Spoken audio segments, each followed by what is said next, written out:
Hello, I am Babli Jonathan. You're welcome to this edition of The Inside. After close to 3 years of killings in the northwest and southwest regions of Cameroon, displacement of hundreds of thousands of persons now seeking refuge in other parts of the country, and some refugees in neighboring Nigeria, destruction of properties, hundreds of villages burnt down in the northwest and in the southwest regions of the country, and following unceasing calls from the civil society, from politicians, from non-governmental organizations, even from the international community, mounting pressure on President Paul Biya and his government to organize a national dialogue, the President of the Republic of Cameroon, Paul Biya, has finally called for a national dialogue to discuss the Anglophone crisis and other issues of national interest.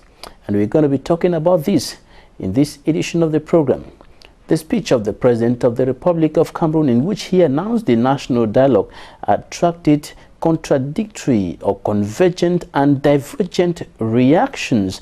It attracted applause from within the ranks of the Cameroon People's Democratic Movement, CPDM political party. It attracted applause within the ranks of the civil society, and even some politicians have said the national dialogue announced by the President of the Republic is the right step. That's the right direction as far as a return to normalcy in the two Anglophone regions of the country is concerned. But others, however, think it's a failure. It's already a failure. It's not going to solve anything. Something that the dialogue announced by the President of the Republic is intended to satisfy the international community and not to solve the problems of Cameroonians. Some think that the organization is going to be difficult with regards to the length of time given by the President of the Republic. He announced that the dialogue was going to take place by the end of this month of September. We'll take a look at all these with our guest in this edition of The Inside. Meet our guest in some few seconds.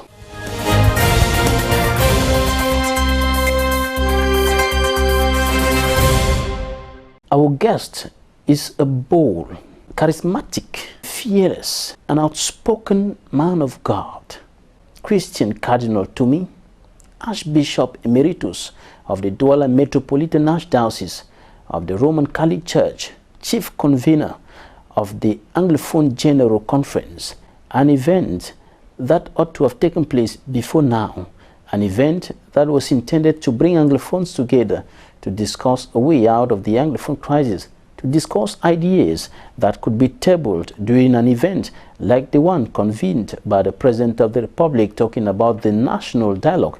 That event, however, hasn't taken place till now.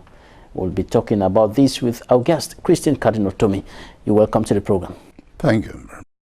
How did you receive the news of a national dialogue, long awaited, finally announced by the President of the Republic in his speech on the 10th of September to the nation?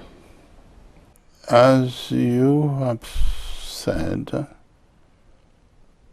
this was very long awaited, because we thought such a meeting on the national level should have taken place as soon as the problems started, to nip the problem in the bud. But it's better late than never. So we in our group, we welcomed it, because that was what we were going to propose to the President if he had received us well before now. But he has announced it, and we're happy about it. Right. You were preparing for a meeting, an Anglophone General Conference. Yes. Before now, and that meeting was postponed on several occasions, several times. Yes. And until now, the meeting has not taken place. We do not regret it, because right now documentarily, we are ready. In fact, we have put together the causes and propositions for the solution of the socio-political problems that have been taking place in the English-speaking part of our country. We have a document of about 400 pages with a resume, what I will call telegraphic resume of about 8 pages, which we'll send to the Prime Minister, who has been appointed to chair the occasion. What hindered the holding of that meeting? Our own meeting? Yes, the Anglophone General Conference. Well, there have always been, we had the impression that quite a number of administrative authorities, competent administrative authorities, were hesitant. They were afraid to be seen to be encouraging us. So each time we asked for authorization, there was no response. There was. We got one from the senior district officer of Bamenda. He didn't say yes, he didn't say no. Well, we fulfill the legal requirements by telling us that he has received it. But he advised us whether we could not hold it somewhere else than in Bamenda.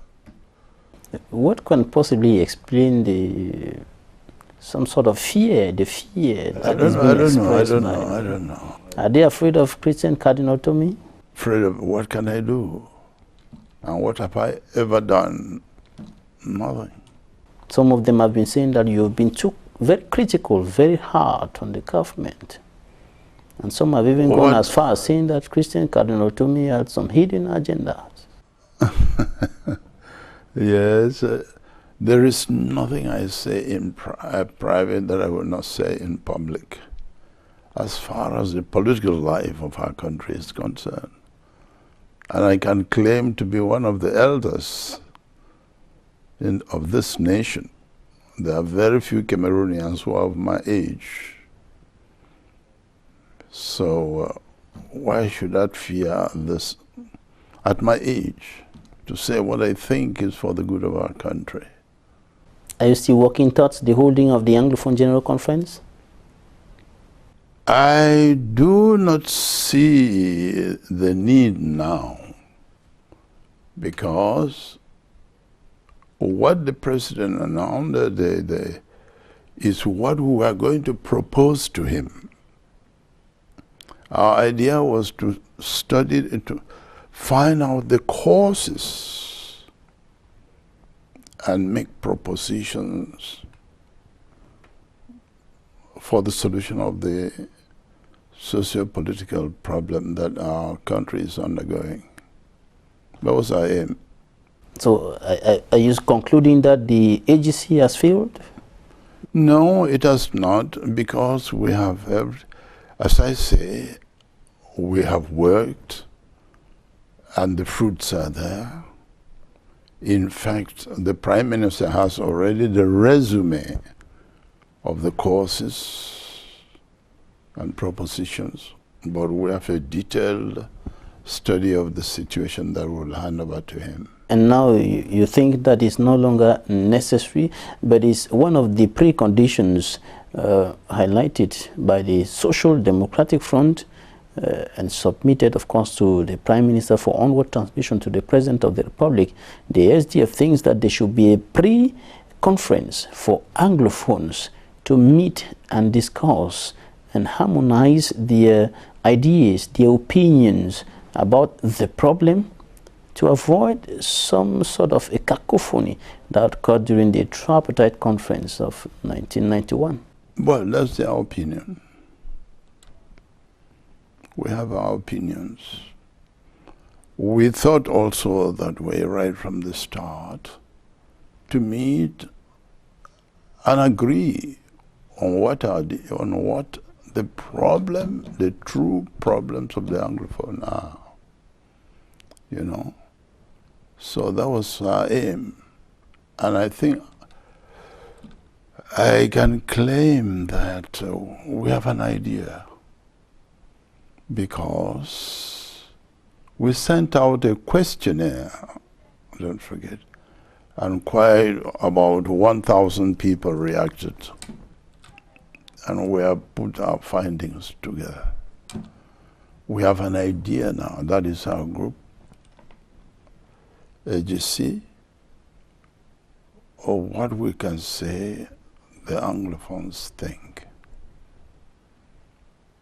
Even though some people think that, well, 1,000 people, about 1,000 is not a big number enough, but we have an idea. Let's talk about the national dialogue announced by the President of the Republic. Do you think this is the right step, that's the right direction at this point in time? Not only as you said in your introduction, quite a number of people have been asking for a national dialogue. The international community, some even think that this is the pressure from the international community to hold this national dialogue that has pushed the president to give in. And I see himself saying that. We say he received, you know, the key word, as he said himself, that was on his table almost every day, was national dialogue, national dialogue. And many people are criticizing him for having waited for so long. For so long. I don't know why. Waited for pressure. He has his reasons. He has his reasons. He has his reasons. I think that is his own way. He does not want to be seen to be doing anything because somebody has brought pressure to bear on him. I think he's that type of a man.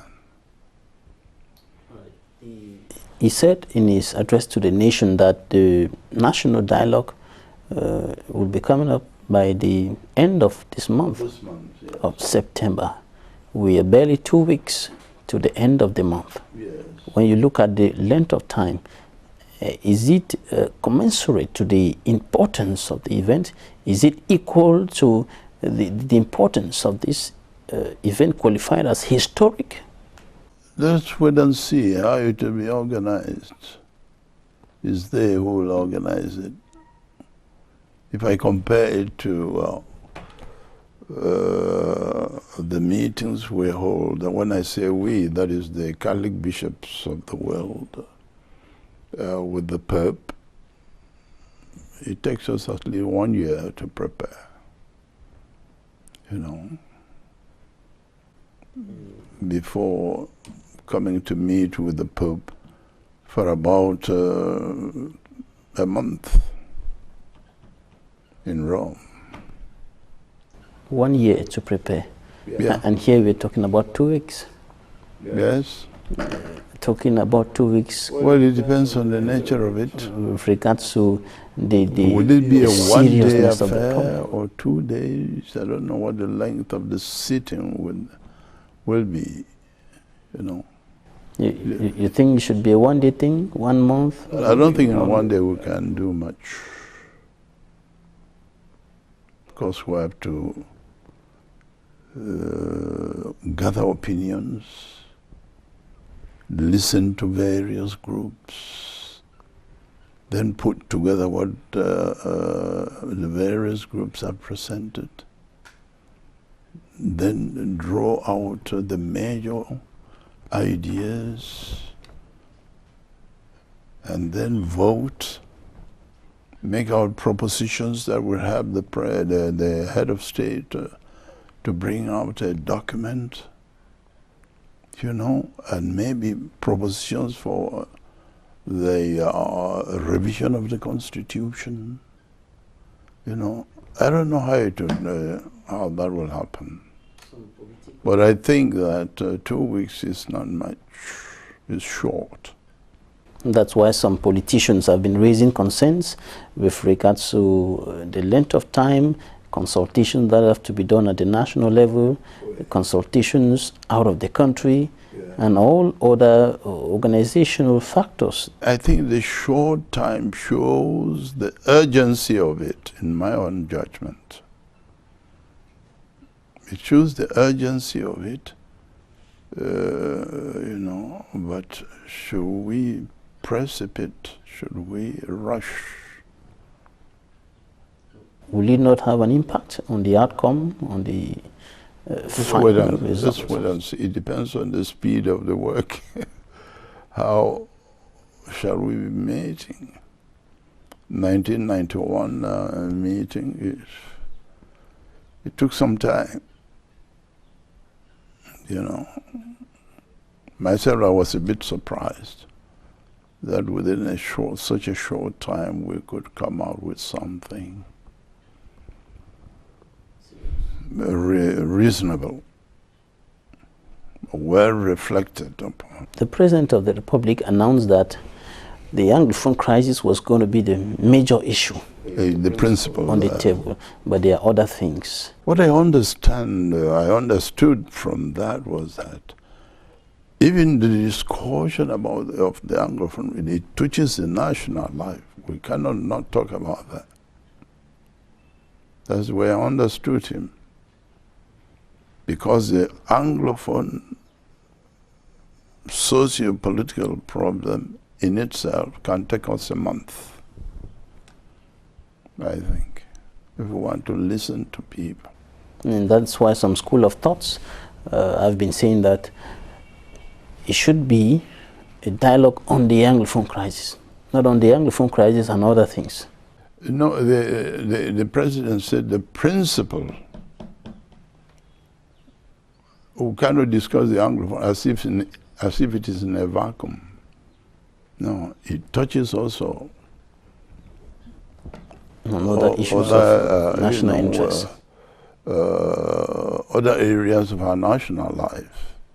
So that's where I understood that if in the discussion of the principal topics, if that touches other thing, you know, that concern the national life, that is concerns the life of the other regions, we cannot just put it aside. But the principle,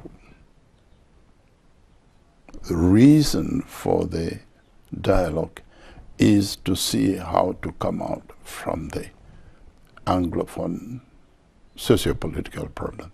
What are some of the major issues which you think should be on the dialogue table? Well, I would put it another way, your question. In the questionnaire we sent out, the first question was, what in your opinion are the causes? What interests us first and foremost is the causes, the cause of a sickness. As long as the cause of a sickness is not known, you cannot cure it. So what are the causes of this evil? And quite a number of causes many gave. There are some causes that the major cause, the first cause that many mentioned was bad government in Cameroon. The Anglophones do not find themselves at home in the way of governance, in the way we are governed. You know, we came together very well. We were for 11 years a federal state without any hitch. But till today, nobody has really convincingly explained to us why we moved from the federal state to a unitary state. Well, for 11 years, a federal state, until from 1961 to 1972. And so, you know, by a referendum, which is questioned by quite a number of Cameroonians, we became a unitary state. That has caused much tension in our country. Tension and frustrations with regards to the governance mechanism, as you rightly indicated. But when you say that Anglophones are not comfortable, do not find themselves at home with the way the country is governed, what are you referring to? Marginalization? Marginalization. You know, we're not used to, take for example, I saw a policeman with a gun, with a rifle for the first time at reunification. We didn't know the policeman with the gun. The policeman had the baton. If you were not at ease physically, you ran to a policeman. He was a peacemaker. But at reunification, the first thing with a policeman is ready to fire, ready to brutalize. We're not used to that. And even imprisonment, when you are arrested, if you were not you know, condemned, in the few months you should be released. And if the government knows where you live, after a few days you should be released, and you know, because your residence is known. But it's a different thing completely with this way. People are arrested, kept. People are arrested, kept for weeks, for months, for years without being brought to trial. That was not known. Just to talk about, you know, individual liberty, the liberty of the citizen. We didn't know that. But it seems that our brothers and sisters here were used to that. You know, don't forget that quite a number of French-speaking Cameroonians had run to the English-speaking part to be free, because there was also forced labor here. We didn't know that. Everything is force, force, force. So these are some of the causes that should be put on the table. Put on the table, yes. The way of government. And also we have the impression that there are certain positions that an Anglophone cannot hold. For example, I don't think an Anglophone has ever been the General Secretary of the Presidency. No. I don't remember. No. I don't know. I don't remember. And certain ministries. You're referring there to marginalization, which the president said in a speech that, or he gave the impression that there is no marginalization, because according to him, the fact that prime ministers have been appointed from Anglophone Cameroon since 1991, I think so, that means there's no marginalization. The president said that, but if the people who propose, let them explain themselves. How are you marginalized? And that has been interpreted as denying the Anglophone problem, refusing the Anglophone problem by saying that there's no marginalization. No, that's not the other problem. Whereas there are complaints of the fact that the President of the Republic is a Francophone, the president of the Constitutional Council, the second personality, Yes. the president of the Senate, the president of the National Assembly, and then the PM is at the 5th position. These are some of the elements that have been highlighted to... All that will come on the table, and we'll see how to come out of it. You have to listen to the Anglophones. There's a problem. Now, the form of the state. The form of the state. You know, in our questionnaire to Anglophones, we try to influence the Anglophone opinion, but we did not succeed. Therefore, it shows how deep the problem is. When you say you tried to influence... We tried to influence... How? Good question. When we said, what form of government do you think can solve this problem? Federation, for example. Decentralization, as we are trying to live it now. I think just about 4 or 5 people reacted out of 1,000. 69% of Anglophones said absolute, the word they used, many used was absolute separation. That is to say, cessation.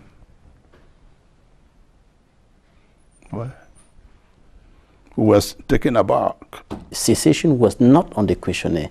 You had federalism and decentralization. Yes. And they ignored the two. But then we said, have you any other proposition to make? We left it open. Have you other proposition? But many said in the questionnaire, acting on outside the questionnaire, said we should have proposed also a referendum. They said, no, a referendum is not a form of state, form of government. And when you look at that reaction, what do you read within the lines? What would you conclude is the stand of? We drew the conclusion. We drew the conclusion because we have a document now, the causes, the propositions of those who reacted to our questionnaire, about 1,000 people, and then our own, what we think.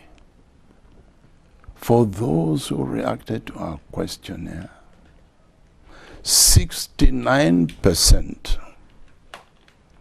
are convinced that if we want to love each other, that is to say, if the Anglophones and Francophones want to live as brothers and sisters, absolute separation on the level of government, that is important. And that is what sounds like a taboo. Our position is that everything should be put on the table. There should be no taboo. That's our own position. But not that it is our own, not that we are saying that we should absolute separation, but we say whatever the opinion of some, let us listen to him. But cessation should be on the table of discussion, yes, in the national dialogue. Let them try to convince us. If they convince us, we should take it. If it's convincing. That is why I think personally. Are you saying that if the people who are standing for secession convincingly present their point of view, President Paul Biya should accept to separate Cameroon? Of course. Is it feasible? It's possible since it is human. It's not the law of God. We were not that. You know, we were separate.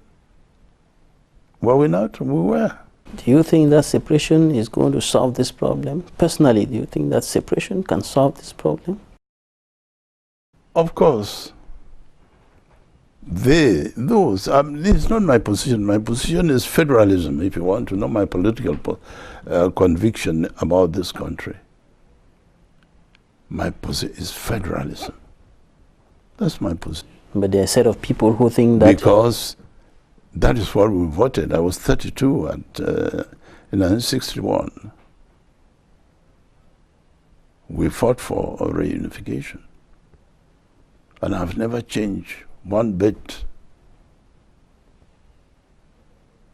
And we were a federal state from 1961 to 1972 without a hitch. No problem. But there's some observers who think that the federalist stand or the federal system was abandoned because it had some flaws. What flaws? It wasn't working right. They tried to bring it over television the other day. Nobody succeeded in convincing anybody. There are no reasons, really, palpable. What the 1991, tripartite proposed. You know the Constitution that was of 1996. If that Constitution, I am convinced, were applied, we would not have been where we are. It's this form of, if you look at the definition of decentralization, with the authority at the base and federal state, the differences are very slim. Yes. If you look at the definition of a centralized government, seriously centralized government as is proposed by the Constitution of 1996, there's difference between it and federalism. The difference is very slim. And I'm sure that if that were applied, we would not have had this problem. The President of the Republic, in his address to the nation, mentioned decentralization, an indication that the government, and of course the members of the government have been saying this repeatedly, that the President of the Republic and his government stand for decentralization. Yes. An indication that it may be some sort of an impossible thing to expect federalism or a return to federalism to emerge in this national dialogue. But we should come to the national dialogue open-minded. When you say no to something, the psychological tendency of the human being is to begin to examine very closely that thing. Allow him to talk, to say, to propose his arguments. And then you see how to try to convince him. That's why I think the key words for this meeting, truth. That is, what you are saying should be in agreement with your thought. That is truth. What I am saying is the verbal expression of my thought. The first thing. Second, intellectual honesty. Intellectual honesty. Whatever my opinion was, your opinion, you should be ready to give in. If the other person's opinion convinces you that is the opinion that is good for the good of the nation, you must give it. Intellectual honesty and the truth. We must come in, we should not come in fixed to any idea, no. We must come to this dialogue ready to receive and to give. We shouldn't come in, with fixed ideas. Not at all, we shouldn't. That's not the way to dialogue. Dialogue, we come with opinions, not with affirmations that we don't want, of which we don't want any change. Opinion, you hold, it is my opinion. It means that it is an affirmation I hold with the fear that your own opinion might be the right one. That's what we call opinion. An affirmation one holds with the fear that the contradictory of his opinion could be the right thing. We must have that. Otherwise, no. We should not come with fixed ideas. No. All of us will come in there with opinions. It is the assembly that will decide on what becomes now affirmations for the good of our country. The good of Cameroon is a guiding principle. Nothing else. Right, His Eminence, we're going to take a look at what the newspapers reported this week, and we'll be right back.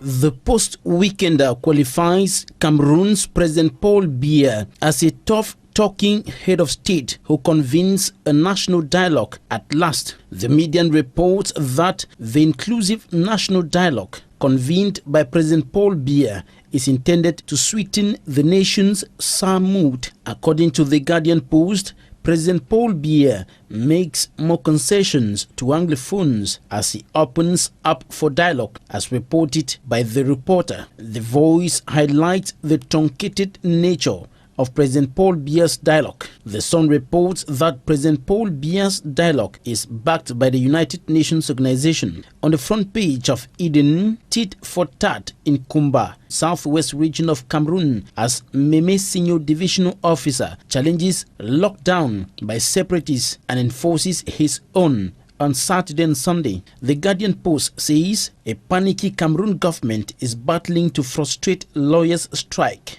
As reported by The Sun, the lawyers insist the strike action will go on. The Post takes its readers down memory lane into the life and times of former Zimbabwean President Robert Mugabe, who died at 95.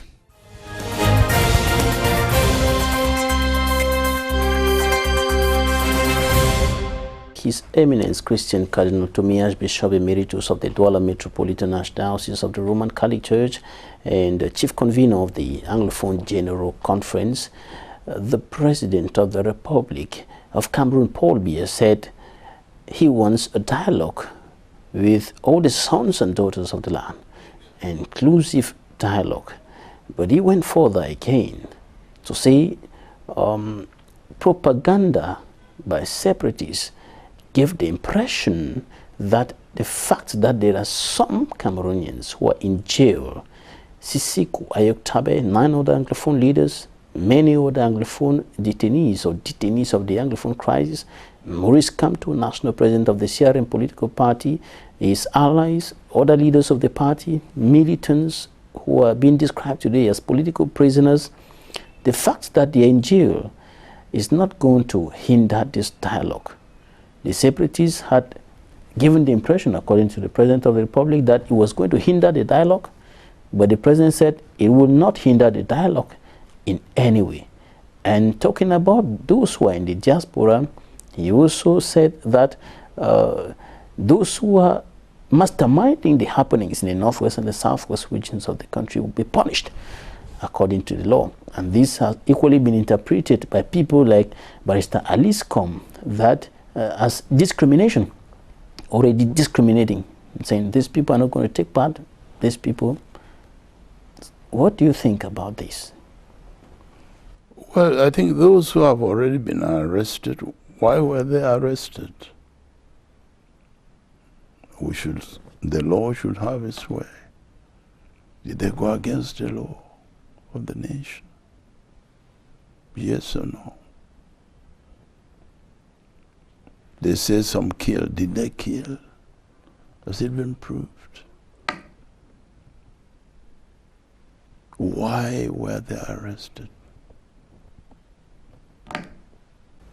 Should this dialogue go on with some sons and daughters of the land in jail? Do you think the atmosphere is going to be conducive?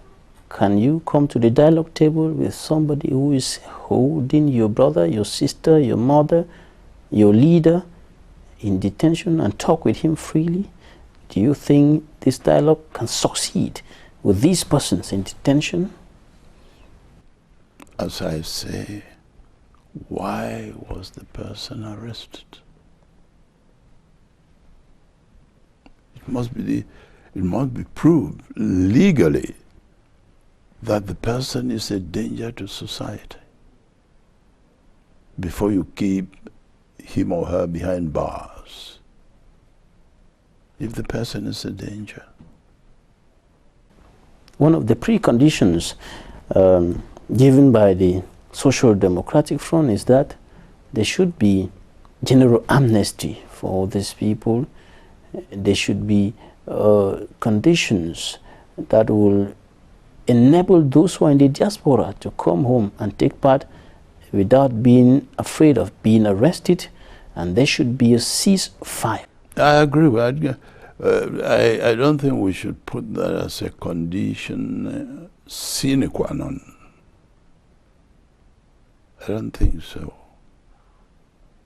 Because that's left to the discretion of the president as head of state. The Constitution gives him rights. He can use that to ease the tension. What would you advise him to do? Well, I would like him to do. I would advise the president, as far as possible, to ease the tension by releasing the key people, or even they could come from prison and take part. I think Kwame Nkrumah was voted Prime Minister of Ghana when he was a prisoner. He was in prison, a political prisoner, if I'm not mistaken. Let them come and participate and go back to prison, or they can also do that. Another issue is at the level of the personality who has been given the go-ahead to chair this meeting, the Prime Minister. Do you think he's the right person to chair this meeting? All we wanted was that the meeting should be chaired by a Cameroonian. We were not in our group. One of the points in the proposals given to the Prime Minister to be channeled to the President of the Republic by the SDF and signed by the first Vice President, Honorable O.C. Joshua, yes, is that the presiding officer should be a neutral person. Is the Prime Minister neutral? He belongs to the government of President Paul Biya. Well, I cannot judge him before he acts. When he acts, I will see whether he's neutral. I will judge him on the work. Can he be neutral? He can. He can, of course. Otherwise, he would never find if we a priori, we suspect that somebody would not be neutral before the person is in exercise of the function which has been assigned to him. That's not correct. Judge the person from his or her acts, I think. The fact that he's the Prime Minister and that's member of the CPDM, which is in power, does not warrant us to draw the conclusion that he will not be objective. some persons think that it should have been somebody from another country. Somebody from another country doesn't know us, doesn't know the country. A foreign mediator, for example. They don't know the country. I'm one of those against anybody coming from outside. They don't know the situation. We know ourselves better. Do you think that Germany, the United States, Britain should be part of this meeting? None of those countries. I was for a Cameroonian chairing the meeting. The United Nations and the African Union had indicated their interest in taking part. I was for a Cameroonian chairing. Those people you are mentioning. Britain, for example, and Germany are former colonial masters of Cameroon. They don't know us.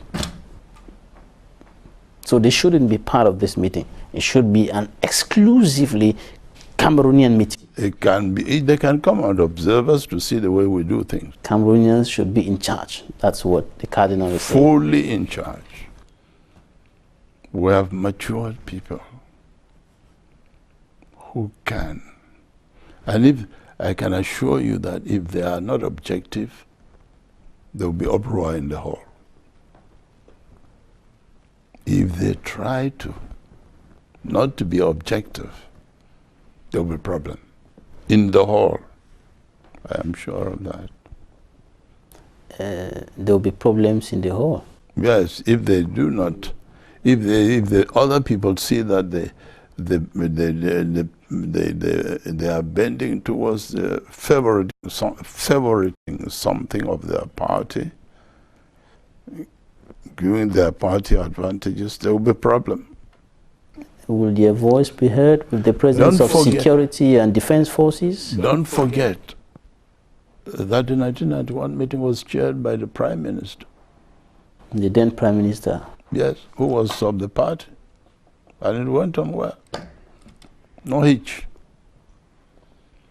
Do you think security and defense forces should also be present, should take part in this meeting? Yes, because they have played a very important role in this is not like 1991. The forces have played a very... Opinions are divided as to what role did they play, negative or positive. Would their presence not have an influence on the freedom of speech on the participants? No, not at all. Those who will be there. If the army is present, that does not prevent me from saying what I think.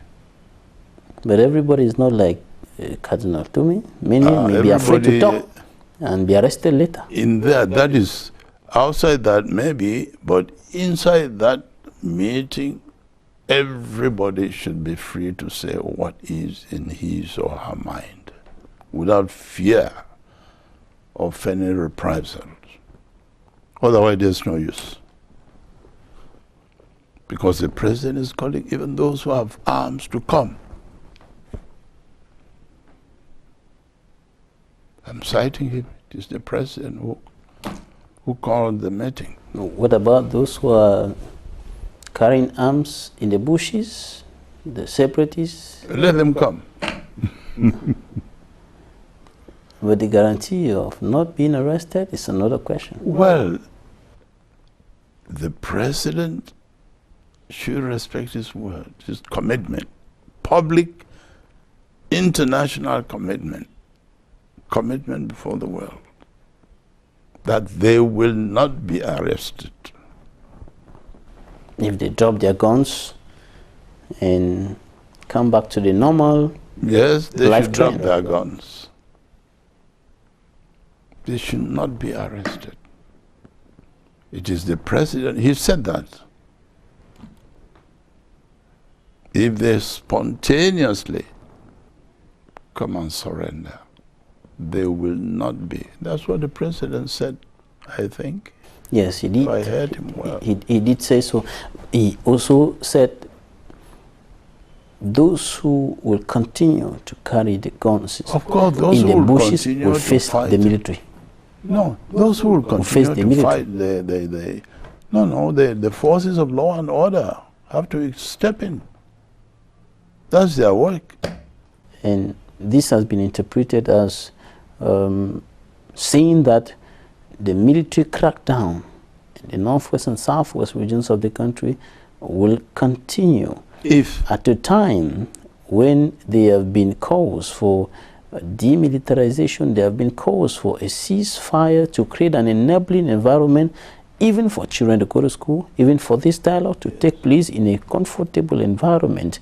But the military crackdown announced by the President of the Republic on those who are continuously carrying guns, is it not contradictory to efforts to create an enabling environment for this meeting? Well, those who are carrying guns, if they're civilians, they should carry guns with permission. They should have permission to carry guns, firearms. But the army, you can't imagine an army without arms. But the arms should be where they should be. Where should they be? In the barracks. There where, until when the enemy attacks us, they should know where the arms are. And if they give them orders, they know where to go to get the arms.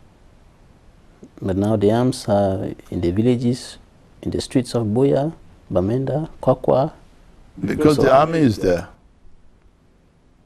The army, that's why we say the arms should go back where they should be. Our army has to have arms. The name army comes from arms. Can you imagine an army without arms?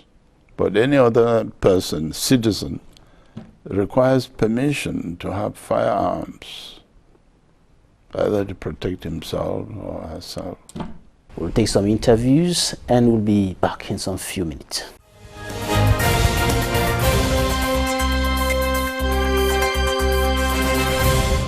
Give dialogue a chance. We should all meet. They, especially who are away and who can come and let the state keep its words, assure their liberty so that they will not be arrested, you know. So they should give them all the guarantees that they will not be arrested if they come up.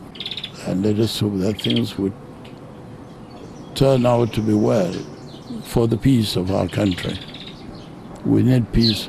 Already the Prime Minister declared that the South and the Northwest and the extreme North, there are zones of economic catastrophe. So you need to go to the Southwest to see the CDC, the Cameroon Development Corporation, one of our employers in the country. Today, many workers have been laid off, and one family working has to feed about 15 people. You know, so it is catastrophic. So the sooner the problem is settled, the better. I'm still hungry because our president, he did a good job to say, okay, now I will speak to you. I announce you that I will organize a national dialogue. But a national dialogue means a dialogue without any discrimination. But inside his speech, you have already a lot of discrimination against politicians who are now in prison, while the law gives him all the power to stop the trial, which is going on today against MRC and Kamto and all the people arrested after last election. He didn't do that. He doesn't convince me about his sincerity at all. And when you cannot, before doing this kind of historical meeting in your country, while you are at the end of your life, you don't want to reconcile all your people before maybe leaving, and you must be sincere. Mr. President, please stop the procedures against all other Cameroonians being in prison today. You have this power. Please What can I do to convince you that will be a very, very good act of a president who doesn't practice discriminations in his way of governing this country? Please do that. You still have time to do that. It will put you above, and it will be a very, very good, healing for Cameroonians today. Because he said that it must be inclusive. How can I believe that it can be inclusive when some of politicians are in prison? And he must not say that diaspora will be separated, the good and the bad. No. If not, we'll be condemned to nothing. Now that dialogue has been called up, we're waiting to see what it looks like. Once we'll know what the content is, because Mr. Biya is the king of big announcements and very low realizations. So we hope it will not be another Yaoundé-Douala highway, and we'll see what is on the table, we'll see what is to offer. And as we've told Mr. Biya himself, and we've repeatedly told all those around him, that the SDF and its leadership is available to offer its goods offices without any counter action from the government. We're ready to give all our good offices to make sure that this situation in the northwest and southwest is brought back to normalcy. Of course, but we'll wait and see for them to tell us exactly what this dialogue holds, what is the content of the dialogue, and once we have that, we will call a National Executive Committee meeting to take a decision on whether or not we'll lift our previous position and by that participate in the dialogue. But I have to say and stress out that we have been calling for this dialogue for so many years, and so if there is enough in it for us to sit at it, we will not hesitate to be part of it. Let them get in contact with Prime Minister, I don't know anybody, to tell them that we have important things to say concerning this dialogue. Please, let us have an invitation letter in order to participate to this debate. So when every opinion is represented, at that time we can see which one are matching and which one are ready will go forward for the Cameroon. So I believe that it's a good thing. We're expecting it, and I hope that we will be in position just to come quite rapidly to a ceasefire. Guns must be stopped. I'm happy he spoke to the nation. We are traditional rulers at the base. We have suffered. When you're fighting our army, you're fighting us, and you are our children. It's terrible. I hope they will listen to the president's call for peace to reign. Do you think I will support somebody from my own fandom who wants to divide? I cannot allow Mancon to be divided. Will I support somebody who wants to divide Cameroon? I will see Cameroon one as I voted in the plebiscite when I hand Mancon to the next one. I hope all will support this idea of dialogue and make a contribution. The head of state has promised it. He's realizing it. And seizing the opportunity given to me today, first of all, to thank the head of state for opening a new page in the management of this crisis that should be seized by the population of the Northwest region. And like the head of state, I've said it all, it is open to all the stakeholders. But like he said, everybody will not be part of it. This is the dialogue put in place, announced by the head of state. Now let them allow the population to rest to be in peace, allow children to go to school, allow the businessmen to circulate, let them allow free circulation on the roads. The head of state went beyond extending an olive branch. But above all, as Africans, in seeking peace, we should not count the dead. Let us reconcile, let us rebuild, let us come together, let us reason together and face realities. It is a speech of hope. It is a speech long awaited. Even those who are in Cameroon, who are carrying arms, will definitely be part of the dialogue. We thank the head of state exceptionally for touching on the crisis.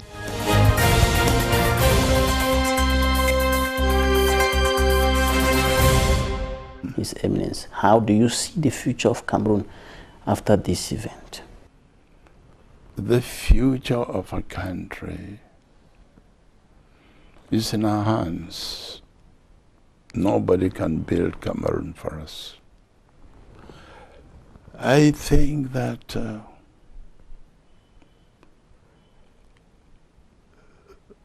the young Cameroonian should be educated in patriotism, love of his country. When we were in school, in primary school, we were taught poems of love, patriotic poems, which I've never forgotten. Breeds there, the man who never to himself had said, "This is my own, my native land." Imagine a man in the world who has nowhere to go, who has no place in the world which he can call his own. I vow to thee, my country, all earthly things above, entire and whole and perfect, the service of my love. We were taught that in primary school. The love that never falters, the love that stands the test, the love that makes undaunted the final sacrifice for the country. We were taught that in primary school. You can imagine, I finished my studies in Switzerland, and the same day I defended my thesis, I went to the market, bought canteens to pack my books and come home. No place like home. And for patriotism, I could have come back to Cameroon in 1973. My Swiss Air was still coming to Douala. But I took the train from Geneva to Paris to travel by Cameroon Airlines, my national airline, our national airlines. They're small. That was instilled in us when we were kids, love of your country. I prefer to be in prison in Cameroon than to be free outside Cameroon. Well, that's my personal conviction. The future of the country depends on the outcome of this national dialogue. Yes, much depends on it. And we'll lose friends or gain friends because from this national dialogue. There are many who love us outside there, but we do not love ourselves. Somebody who embezzles billions of the taxpayers' money. Is that possible? Is that love for country? You are paid and well paid, and you still embezzle. Has the Cardinal been invited? Well, I've had a call from the Prime Minister. Are you preparing for that event? No, if he invites me, I will go. I will go. I have no reason because we have documents to give him. Right, a last word before we go, His Eminence. A last word to Cameroonians before we go. My last word to Cameroonians is love for our nation. Nobody will come to develop Cameroon. The slightest work any of us has to do, whether you are a civil servant, whether you are a farmer, do it well for the good of this country. Nobody will come to develop it for us. And secondly, I pray those who are against children going to school, please, please know that without education, a human being is not developed. To develop the human being, education is the deliberate, systematic influence exerted by the mature upon the immature through instruction, discipline, and the harmonious development of all the faculties of a human being from infancy to maturity with its final end in view. And if man is not developed, he cannot develop his environment. Things cannot develop themselves. It's only the educated man who develops. If you love your country, make sure that every child goes to school. I've had the occasion to talk to some of our brothers and sisters who are in the forest and who are outside the country with guns to them. And thirdly, always respect the opinion of the other person. Nobody has any revelation of how to govern this country. We must leave ourselves to be judged by the people. No. Nobody was created to be the president. All of us are possible presidents. Every Cameroonian woman or my boy or girl is a potential leader of the country. Let those who are governing us know that there are others who are not in power who can correct them. At times, those who are in power talk as if they have infused knowledge. No. No. Respect the opinion of the other person. Even if he's against you, listen to him. If you are all so excited, you will not reason. An angry person does not reason. Keep calm if the other person does not agree with you. That's why I told my brothers, my relatives. I have some relatives who are Amba boys. I started talking with one telephone to me from Europe, and I would sit there 1 hour. I told him I have only 2 things against you people. Number 1, you are intolerant. If somebody does not agree with you, you are ready to kill him.